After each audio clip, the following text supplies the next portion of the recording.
ذلك لمن الشاهدين والشاكرين رب صل وسلم وبارك عليه। উপস্থিত আজকের এই সেমিনারের সম্মানিত মুরব্বিয়ান হযরত, সম্মানিত আয়োজক বৃন্দ, দূর দূরান্ত থেকে যারা আমাদের সাথে যুক্ত হয়েছেন অনলাইনের মাধ্যমে, আমরা সকলের প্রতি আন্তরিক মুবারকবাদ, ধন্যবাদ, সশ্রদ্ধ সালাম জ্ঞাপন করছি। আসসালামু আলাইকুম ওয়া রাহমাতুল্লাহি তাআলা ওয়া বারাকাতুহু। এই ধরনের অনুষ্ঠানের সাথে অনেকেই হয়তো পরিচিত না। আপনারা যেভাবে ওয়াজ মাহফিল খেয়াল করতেছেন, যেহেতু সেমিনার নাম দিয়েছেন, আমরা ওই আন্দাজে কথাগুলো বলবো না, এটা একটা ক্লাসের মতো হবে। আপনারা এখান থেকে মুরব্বিয়ান হাজারাত না, ওনারা আমাদের দোয়ার জন্য, আমাদের জন্য। আমি চাচ্ছি আমাদের ছেলেপুলে যারা আসছে, ইভেন মাদ্রাসায় যারা পড়ে, মাদ্রাসায় যারা পড়ে না, প্রত্যেকের জন্য আমরা এখান থেকে যখন বের হব, পুরো একটা ক্লাস, একটা জিনিস আমাদের মাথায় থাকবে এবং আমি কিছু প্রশ্নের উত্তর দিয়ে যাব। আমাদের আজকের যে বিষয়ে আমরা আলোচনা করব সেটা হচ্ছে ইসলামের জেনারেল যে আইডিয়া আমাদের সকলের জানা,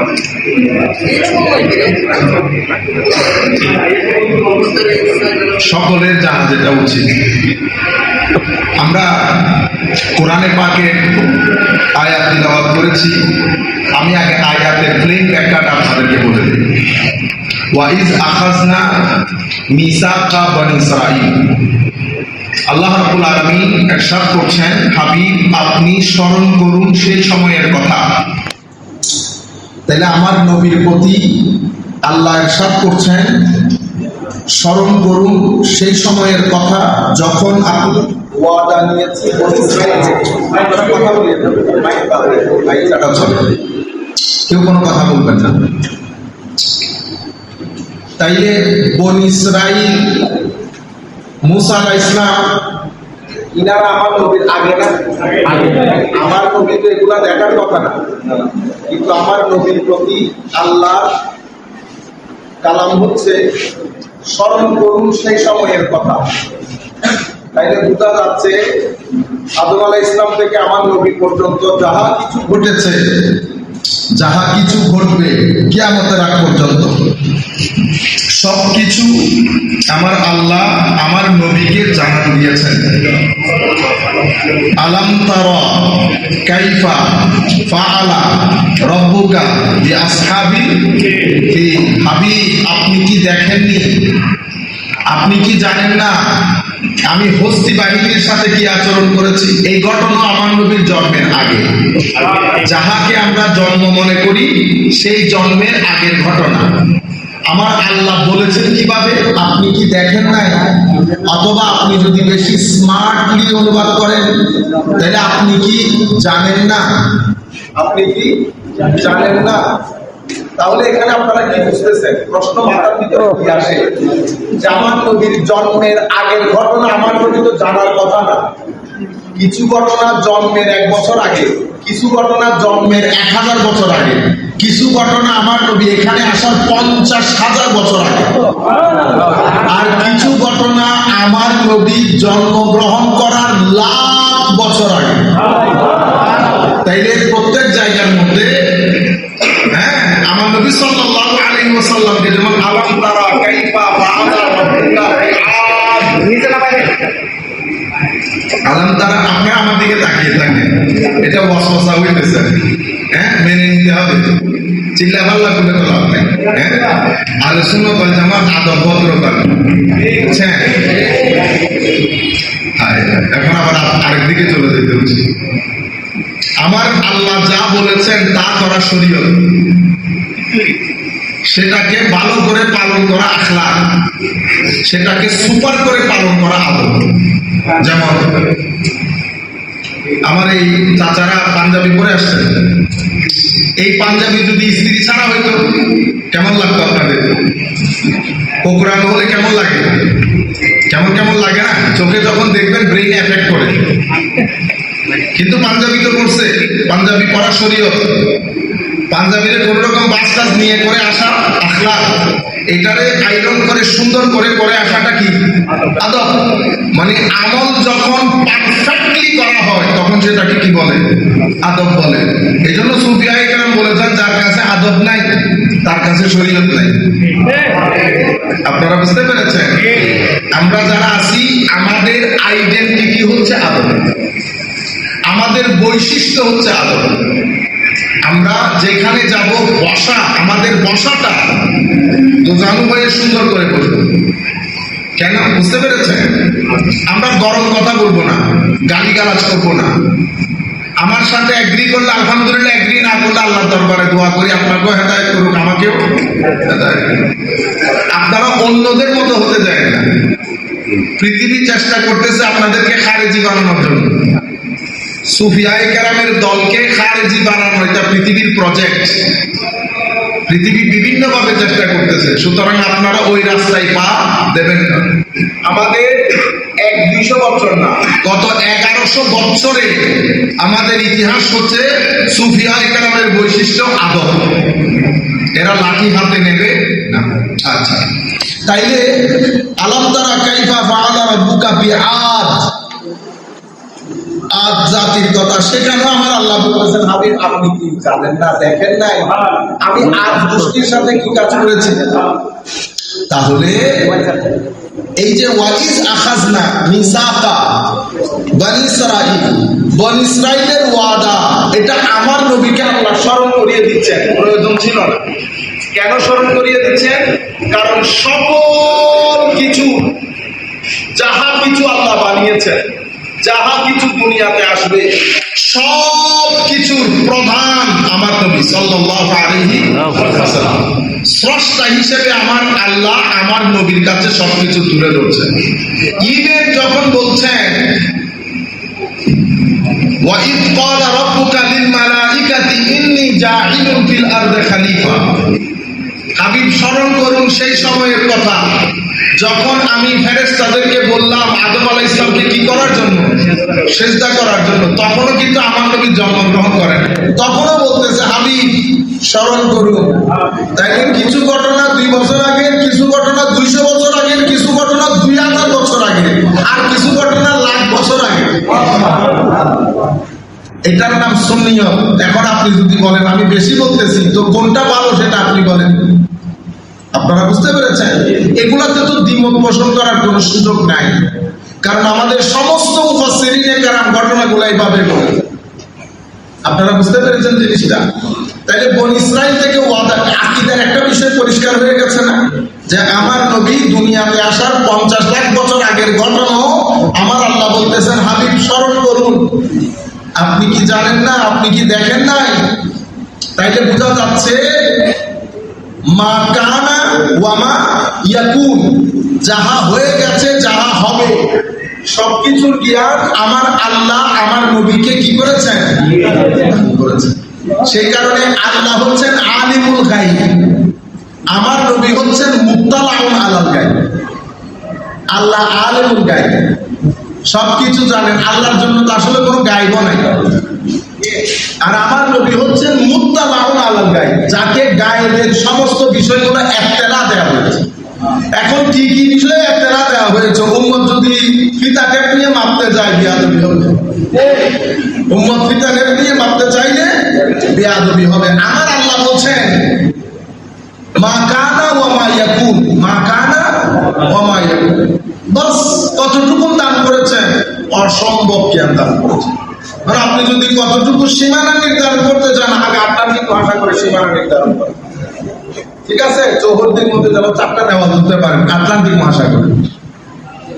যাই হোক, তো আমার আল্লাহ বনি ইসরাইল থেকে ওয়াদা নিয়েছেন। কি বিষয়ে ওয়াদা নিয়েছেন? কোন একটা জাতি সভ্য হওয়ার জন্য, এটা খুব গুরুত্বপূর্ণ পয়েন্ট।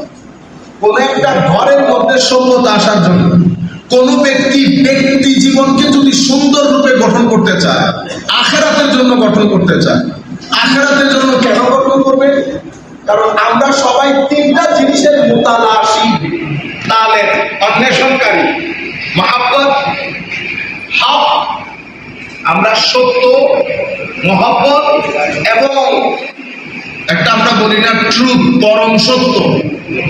কে বানিয়েছেন, কিভাবে বানিয়েছেন, কোথায় থাকেন, এই তাবৎ বিষয়ের মুতালাশি আমরা।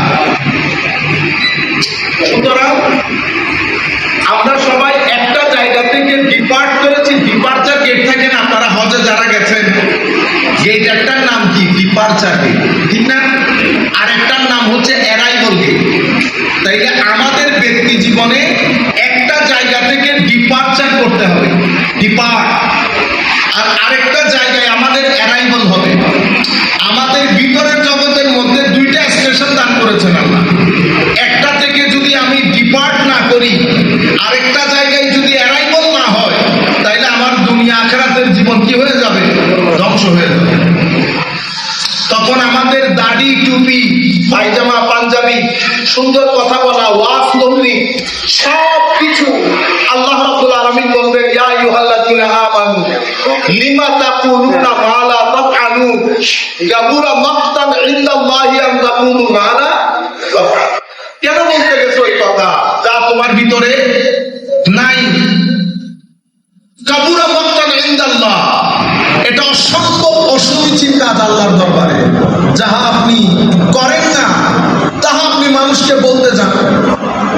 আপনি তোমার বক্তব্যের মধ্যে মানুষকে অহংকারের বিষয়ে তালিম দিলেন, অহংকারের বিষয়ে তালিম দিলেন, কিন্তু অথচ আমি নিজের ভিতরে অহংকার লালন করি।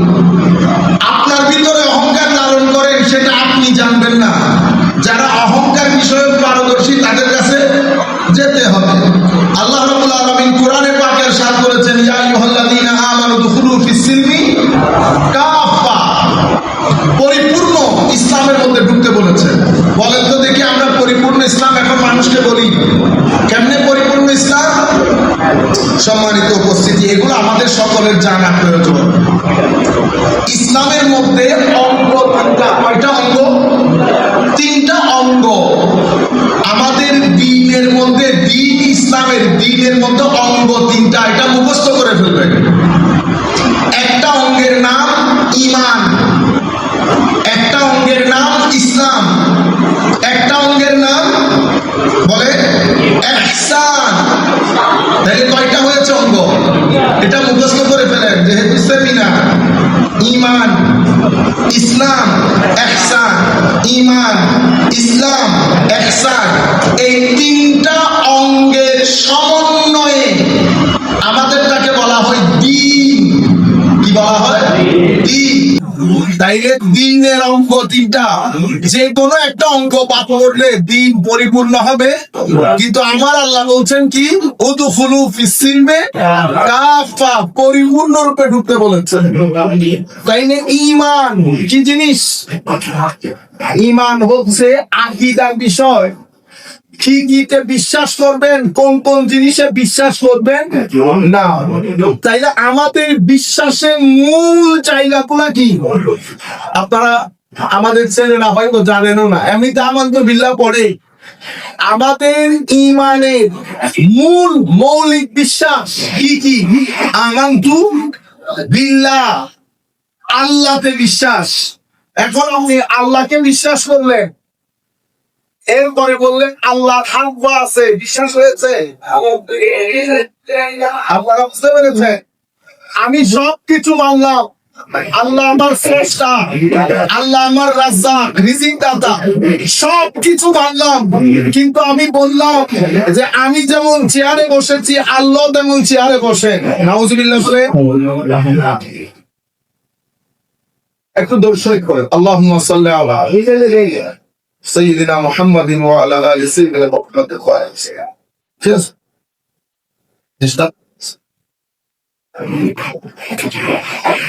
আমি তো নরম মানুষ, অন্য কেউ সাহায্য করে না।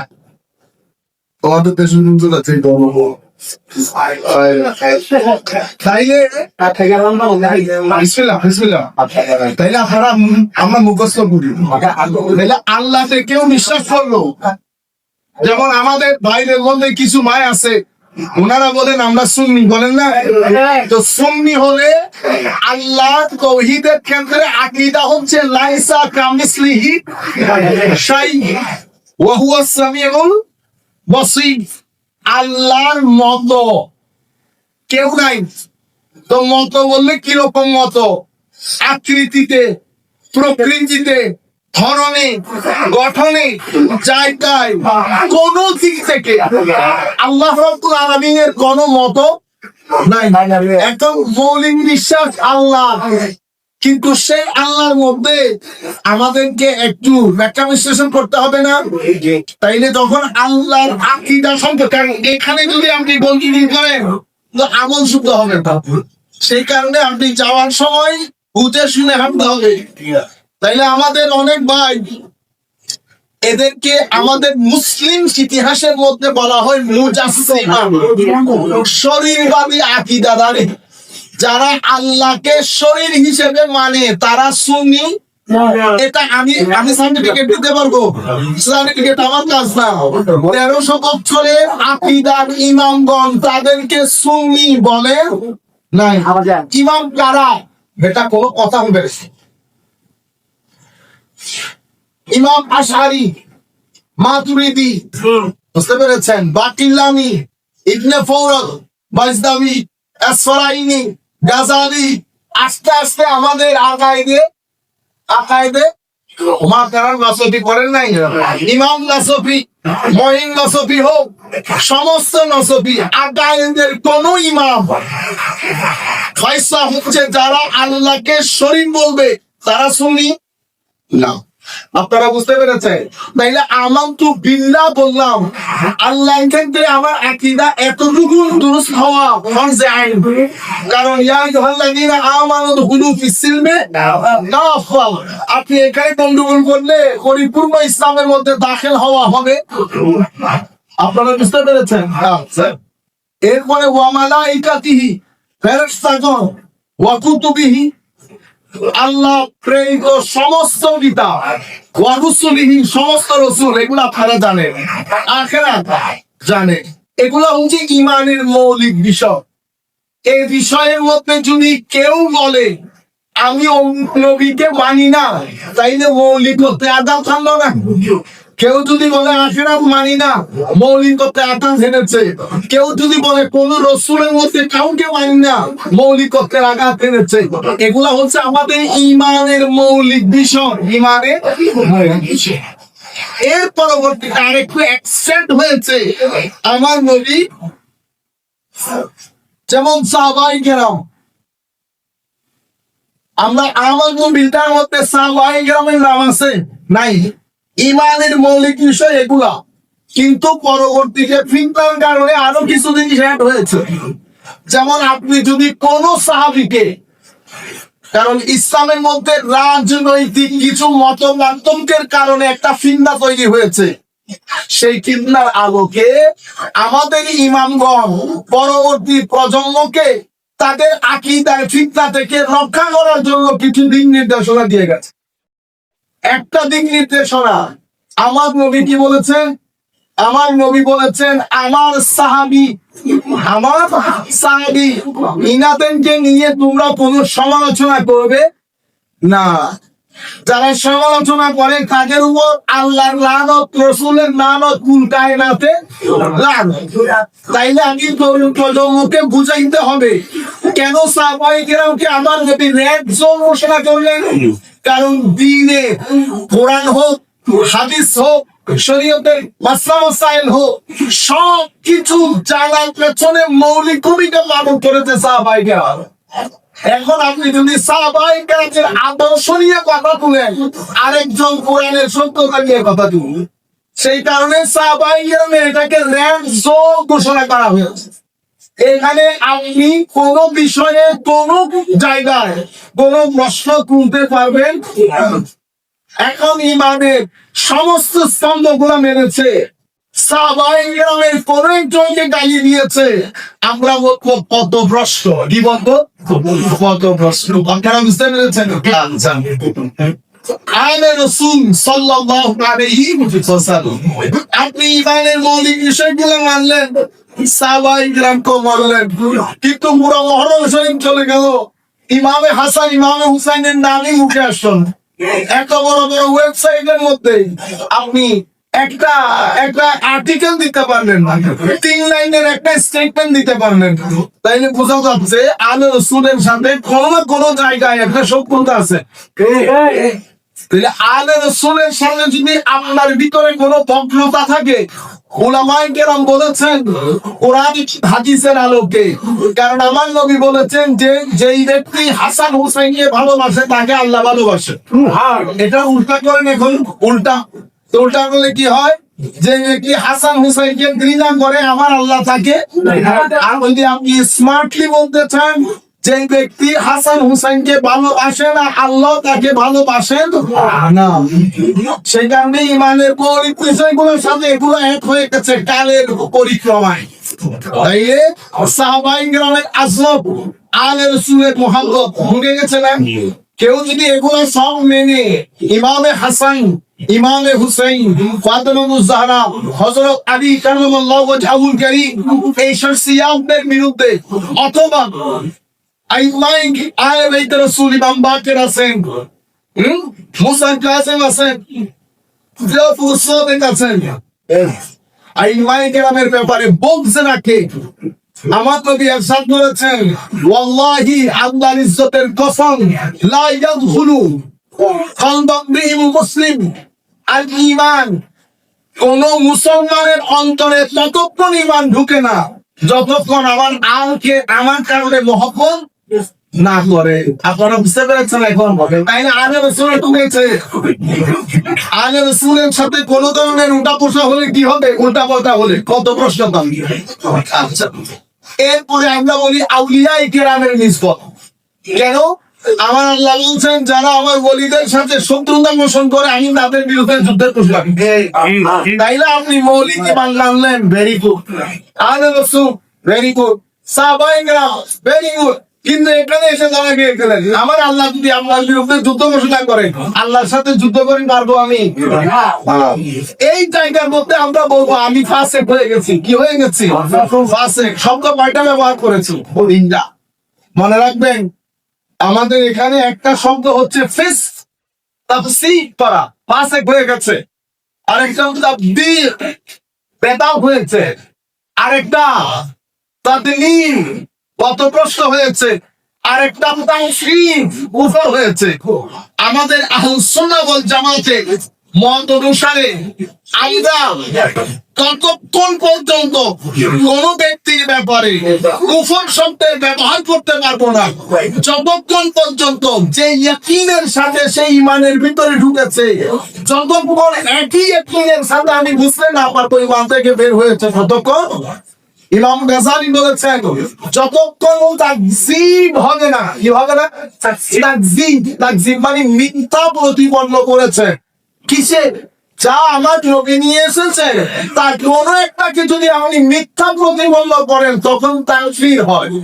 ফাইসাল তাফরিকা বাইনাল ইসলামে ওয়াস জানাদিকা, যতক্ষণ তাকযীব হবে না।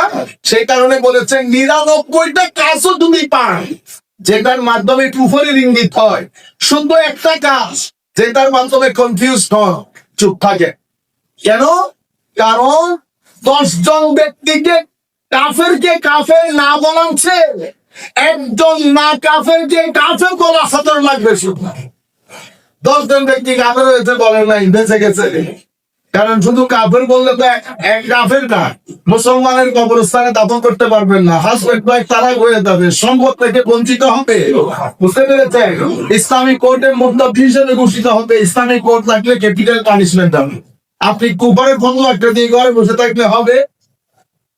আপনারা বুঝতে পেরেছেন? এই জায়গার মধ্যে আহলুস সুন্নাহ ওয়াল জামাত পৃথিবীর মধ্যে সবসময় অতি সতর্কতা অবলম্বন করেন তাকফীর শব্দ ব্যবহার করার।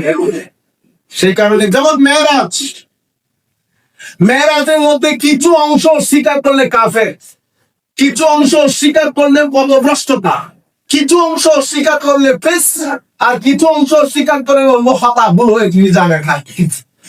এখন সব কিছু যদি আপনি কি বলে দেন কুফরের পথে নিয়ে আসেন, তাইলে এগুলো আপনাদের জানায় কুলু কিসিমকে কাফার জন্য জরুরি। কোন বিষয়টা কুফর হবে, যে বিষয়টা কোরআনের আয়াত দ্বারা কি আছে এস্টাবলিশ, সেটা কোনটা? ইসরা, সুবহানাল্লাযী আসরা বিআবদিহি লাইলাম মিনাল মাসজিদিল হারাম ইলাল মাসজিদিল আকসা। এটা কোরআনের, আমরা এটাকে বলে নাসসে সারিহ। নাসসে সারিহ মানে আনএম্বিগুয়াস, সন্দেহাতীত বলতে কোরআনের আয়াতের মাধ্যমে কি প্রতিষ্ঠিত। সেই কারণে কেউ ইসরা অস্বীকার করলে কি হবে? কাফের হবে। আকসা থেকে সিদরাতুল মুনতাহা, এটা অসংখ্য হাদিসের মাধ্যমে প্রমাণিত। সেটা কেউ অস্বীকার করলে কি হবে? বলে পথভ্রষ্টতা হবে। পথভ্রষ্টতা হবে। মসজিদে আকসা থেকে লামাকানের সবর হয়েছে, কেউ এটা অস্বীকার করলে ফিস্ক হবে। লামাকা থেকে আমার আল্লাহ ওয়াকানা কাবা কাউসাইনি আও আদনার যে সফর, সেই সফর যদি কেউ অস্বীকার করে, আমি বলবো আপনার ইস্তেহাদের মধ্যে খাল্লা আছে, ভুল আছে। সুতরাং সীমা লঙ্ঘন করবো না। আপনি ছোট ওয়াজে বড় সাজা দিতে গেলে আমার নিজের ইমান নিয়ে কারাকারি হবে। তাই না? আপনার কোথায় ছিলাম? ইমানের মৌলিক বিষয় বললাম। ইমানের মৌলিক বিষয়ের সাথে সাথে এই তিনটা জিনিস অ্যাড হলো। সাহাবায়ে কেরাম কেউ করলে পথভ্রষ্টতা হবে। সেই কোন সাহাবী আমার নবীর সাথে 2 মিনিটের চোখও দেখি সাহাবী হয়েছে 2 মিনিট। ইমান আনয়ন করার 2 মিনিটের মধ্যে মারা গেছে। এই 2 মিনিটের সাহাবী কুল কায়নাতের সমস্ত গরিব চোখের চেয়ে উত্তম। কারণ আমার নবীকে দেখেছি।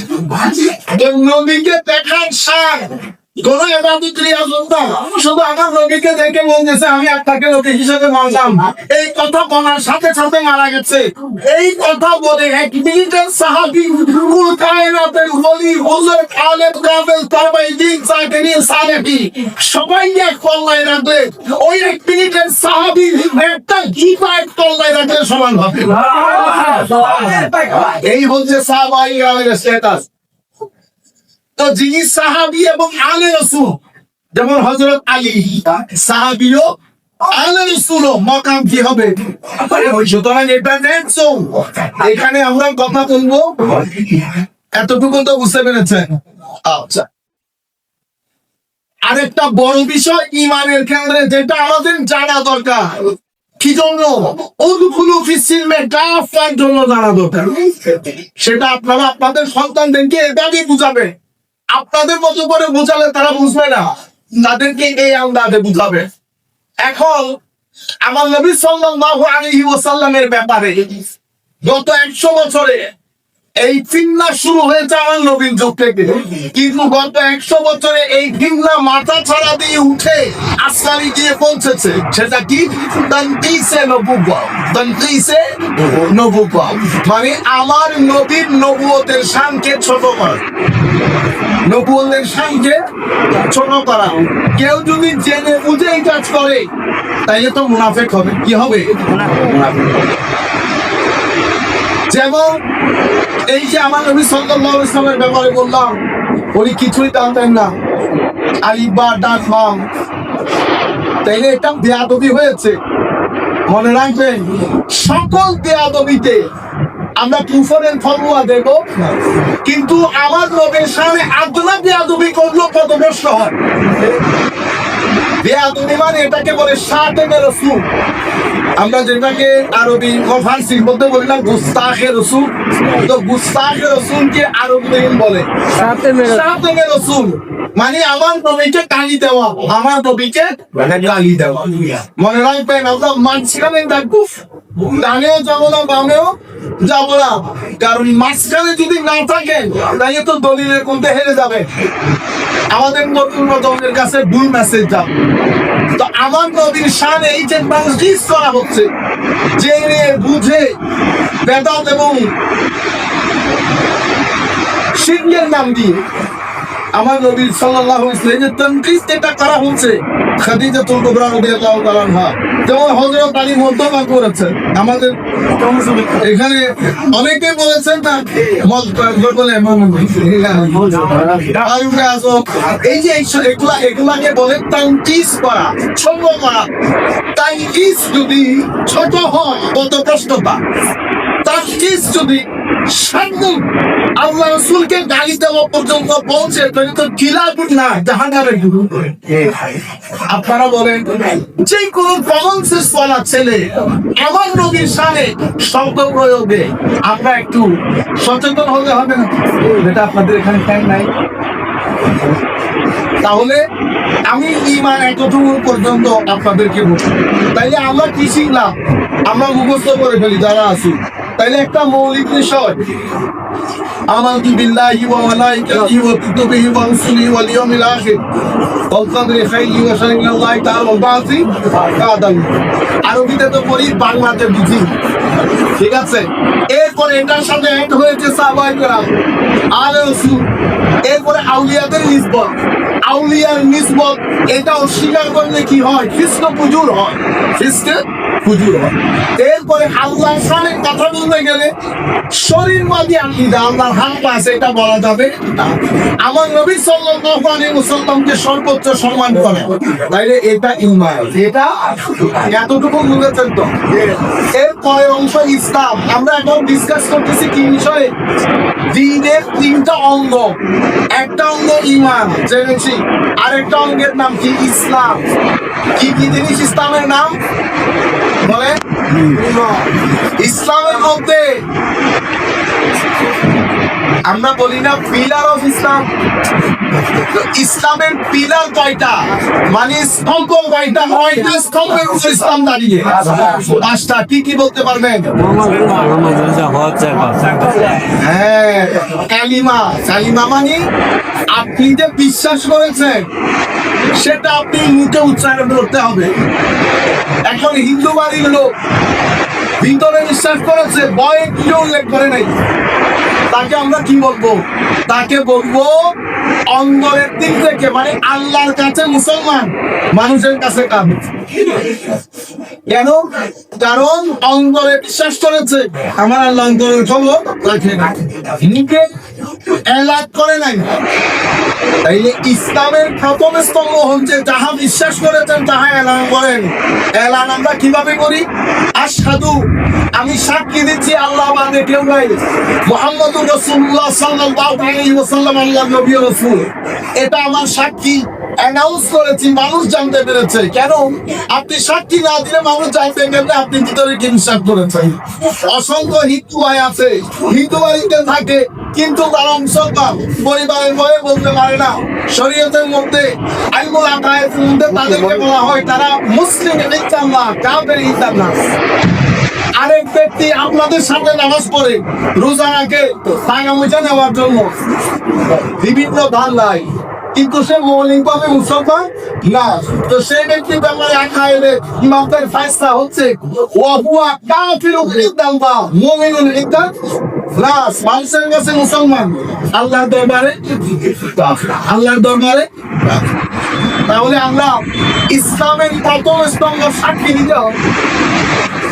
এরপরে আরো চারটা জিনিস আছে, নামাজ, রোজা, হজ, যাকাত। এখানে একটা গুরুত্বপূর্ণ মেসেজ দিই, যাকাত সবাই নিতে পারে না, যার টাকা আছে সে দিবে। বুঝতে পেরেছেন?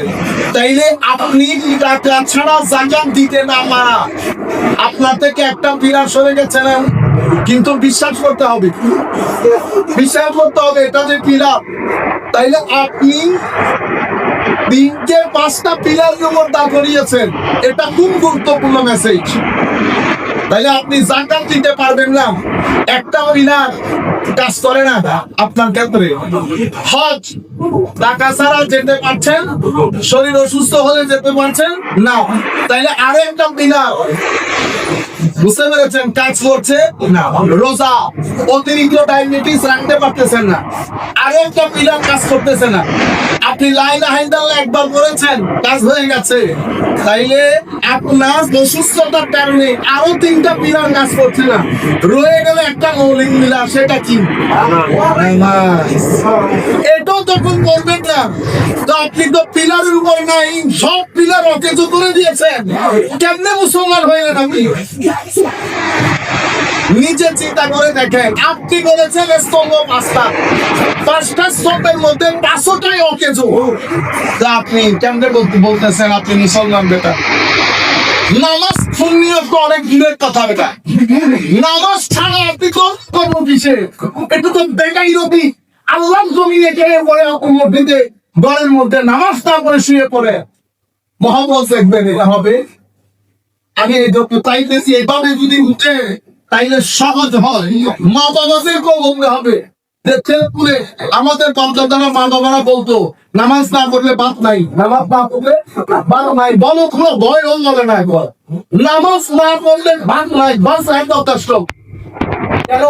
কারণ সেটা তার জন্য। সে নামাজ না পড়তে সে অভ্যস্ত হয়ে যায়। লাখ কোটি টাকা থাকলেও মানসিক ভাবে শান্তি পাবে। ও তার মানসিক শাস্তি নিশ্চিত করা সেটা মা বাবার দায়িত্ব। মা বাবা যদি দায়িত্ব পালন না করেন আল্লাহর দরবারে প্রশ্নের সম্মুখীন হবে। বুঝতে পেরেছেন? তাইলে ইসলামের মধ্যে আপনি বলেছেন স্তম্ভ পাঁচটা স্তম্ভের মধ্যে একটা স্তম্ভ এমন আছে যেটা কোনো অবস্থাতে আপনার কাছ থেকে বাদ যাবে না। আপনি অসুস্থ, বসতেও পারতেছেন না, দাঁড়াইতেও পারতেছেন না, ও শুয়ে হলে ইশারা দিয়ে হলো নামাজ পড়তে। এটার মধ্যে কোনো মাস নাই। রোজা রাখতে পারতেছেন না, সফরে গেছেন ভেঙে ফেলতে পারবো। অসুস্থ আপনার বলতে রোজা রাখতে ঝামেলা হবে, ভেঙে ফেলতে পারতেছে। হয়তো আপনার টাকা নাই, করতে পারছেন না। অথবা টাকা পয়সা আসে কিন্তু ঘরের মধ্যে মা অসুস্থ, শরীয়ত বলতেছে মাকে সময় দেয়। সব কিছু ঠিক আছে, বউ অসুস্থ, যেতে পারতেছেন না, হসপিটাল বাদ মাস পেয়ে গেলেন, কিন্তু নামাজ এটাকে বলে ডেইলি প্র্যাকটিস অফ ইসলাম। এটা যদি কোনো কারণে বাদ যায়, আর ফলা তো নিবাদুদ্দিন।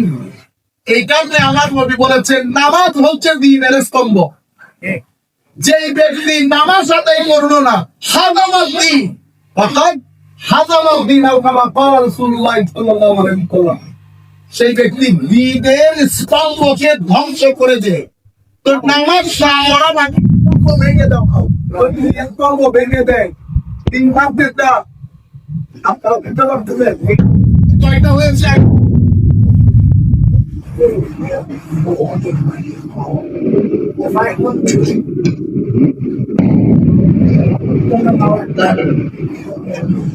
তাইলে ইয়া আইয়ুহাল্লাযীনা আমানু দুখুলু ফিস-সিলমি কাফা। তো ঈমানের বিষয়গুলো যেই কিতাবের মধ্যে আলোচনা করা হয় সেটাকে আমরা আকীদার কিতাব বলি। কিসের কিতাব? আকীদার কিতাবে কি বিষয় আলোচনা হয়? এই ঈমানের বিষয়গুলো। আকীদার কিতাবে ঈমানের বিষয়ে আলোচনা হয়। আকীদার কিতাবে ঈমান গত 1300 বছরে আমাদের সমস্ত আহলুস জামাতের মৌলিক ইমামকে বলেন তো, কেউ একদম আহলুস জামাতের মূল ইমাম আবু হানিফা। ইমাম আবু হানিফা এমনিতে আকীদা কিতাবের পুরানো কিতাবের ফাইলটা এবং দিন বলতেছেন একদিক থেকে, কিন্তু ট্রেডিশনাল দিক আমরা যেটা জানি, যেটা প্রতিষ্ঠিত সেটা জানতে চাই। দেখছে আমরা সবাই কিন্তু শুনি। আমি এটা চাইতেছি বেটা, এই জায়গার মধ্যে রেভলিউশন তৈরি হোক। আপনারা কিছু জানেন ইমাম আবুল হাসান আল আশআরী, ইমাম আবু মনসুর মাতুরিদি, এই দুইজন তো এর আগে আহলুস সুন্নাহ ছিল না? অবশ্যই ছিল, কিন্তু উম্মতে মুসলিমা ইনারা 600 বছর আগে এই দুইজন 3 থেকে 2.5 থেকে 350 বছরের মাঝখানে, 2.5 থেকে 350 হিজরির মাঝখানে লোক, ইনাদের আগে